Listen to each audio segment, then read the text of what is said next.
So today is day 3 on Lake Como. Today we have a private boat tour and we're visiting Villa d'Este. I hope I said that right. It looks beautiful on Instagram, and I guess if you book lunch or dinner reservations, you can go walk around and see everything. The dinner is super fancy, way too fancy for my 1-year-old to sit through and everybody around us to have an enjoyable time.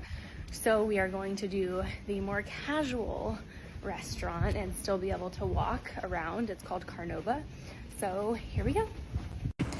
And off we went. We used a company called Como Classic Boats just because they stopped in our little town of Torno, as well as they had a boat that had windows and this kind of shield, which if you have a toddler, you know, it is very good to contain the wild. But also Lake Como is very, very windy. So if you made at all an effort on your hair, just something to think about. He showed us George Clooney's mansion, which went from apparently 11 million to over 100 just because of how much this place has boomed in social media and popularity in the past 10 years, which I had no idea. This villa that was on the show Succession, as well as Villa Babliano, which is probably the most famous.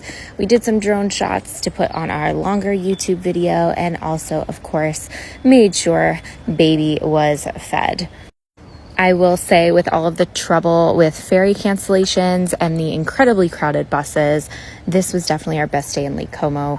So definitely rent a private boat for one, if not the entirety of your stay. No, I am not kidding. We went right up to Villa d'Este, which was one of the places on my Pinterest board, and it seemed like it was the only place without 7,000 people surrounding you trying to take an Instagram photo. So it was exactly kind of the Lake Como day I had in my mind and on my bucket list of just like the most beautiful place. And everyone that was around us was staying there. So because I think it is not up north by most of the other things that are on your Lake Como must-do list, it was truly so magical. If you do rent a private boat, it can go directly right to this restaurant and you can have this experience. The other restaurant is a Michelin star restaurant, and I don't even believe they have prices on the menu. But if that is your style and you do not have a baby with you, go for it. You'll have a beautiful view of that garden. Now, I brought the melts all the way from the USA to keep everything patient and calm. If you know, you know.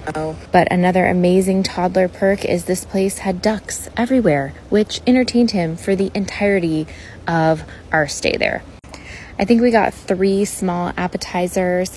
Did they change my life? No. But did this day? Yes. I felt like this was my absolute favorite Lake Como day. And if you look at any of my Lake Como videos and you want to copy anything, copy today, because today was the best day. I plan to make a little bit of a controversial video about how I feel like social media has really ruined Lake Como and how glamorized it is online versus in person. But I will say this day itinerary was the exception. It was absolutely what is on your bucket list, what is on your Pinterest board. So go ahead and do it. If you have any questions, let me know. But for now, let the Lake Como adventures continue and see what we find. Bye, guys.